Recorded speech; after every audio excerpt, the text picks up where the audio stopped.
Devastation has hit the Philippines, and we yesterday began to talk about ways in which you could not only engage through prayer, but invest financially with our partners in the Philippines to bring help in the name of Jesus, clean water, food, medicine, as well as temporary shelter to thousands of people that have been displaced, completely devastated, in a country that already had great need. Greater need has arisen. So today, when you call 1-800-265-3100, that's 1-800-265-3100, and you make a gift to this Philippines Typhoon Relief Fund. The Canadian government will match that. We're so grateful for that. And yesterday's response was amazing. It was Herculean. And we are so very, very grateful for your faith and for your generosity. Right now, I want to go live to Cebu City in the Philippines, and speak to my friend and the pastor of the largest church in the Philippines, Dr. David Sobrepena, who's on the line. And he is working with his church and his network and denominations that he has across the country to bring relief to that area. David, it's good to have you on the line. We love you. We're just so concerned. Tell us what's happened there and how you're responding in the name of Jesus. Well, thank you, John, for this opportunity that you have given me. And it's an awesome privilege. I never thought we would be able to broadcast through television.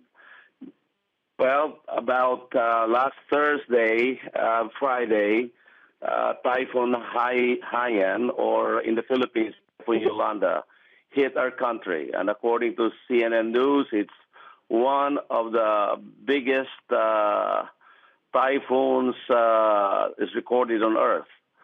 And the devastation is just horrific. I've just been to about 12 towns and 2 cities yesterday. And today I've been to, with my teams, we've been to about 6 municipalities and assessing the damage. And of course, our teams are doing what they can to help out.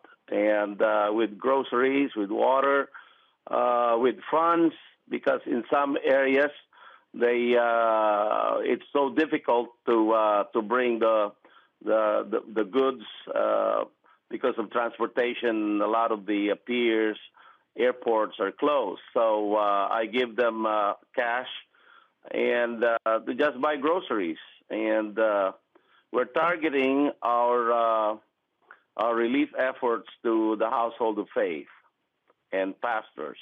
And David, you and I have been working for years together in training Filipino pastors throughout that particular area, Cebu City and surrounding vicinities in that province.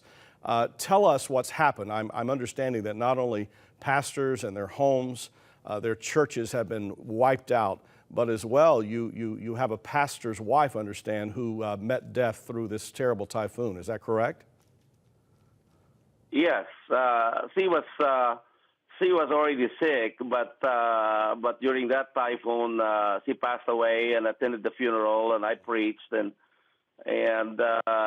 prayed for the family. And right in the background, I don't know if I was able to send the picture. Yes, is the church that was completely demolished. Oh. And there was a town. There's another island where we were.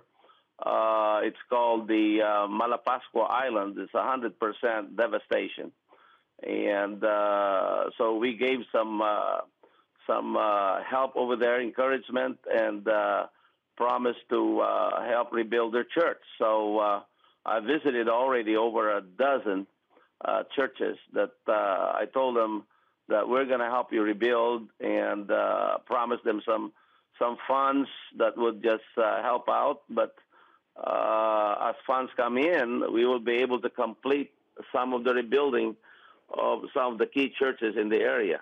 And John, most of these pastors that I'm going to right now that are going through this devastation have been through our leadership training.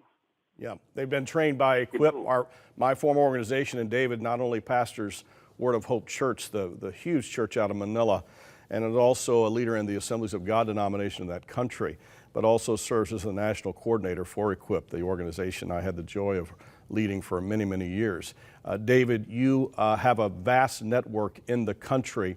I looked at some of the pictures here. It looks like you're staging food and groceries, water there in the lobby of your church there in Manila, and then you're also staging in another place not too far out from where you are in Cebu. Is that correct? Yes, in Cebu City, and in fact, they are now. There are two vehicles now on boats, on barges, that are now going to Leyte, and I'm going to connect with them tomorrow morning and try to go through the treacherous road in towards Tacloban, and which is really the one that was really worst hit among the other cities, including Palo, and then we have a team of doctors, because we do have Hope General Hospital, and a team of doctors are going to the devastated area. The government was gracious enough to let them ride a C-130 airplane so that they could bring some medical help. And the thing about it is, I don't want to sound scare a lot of people, but the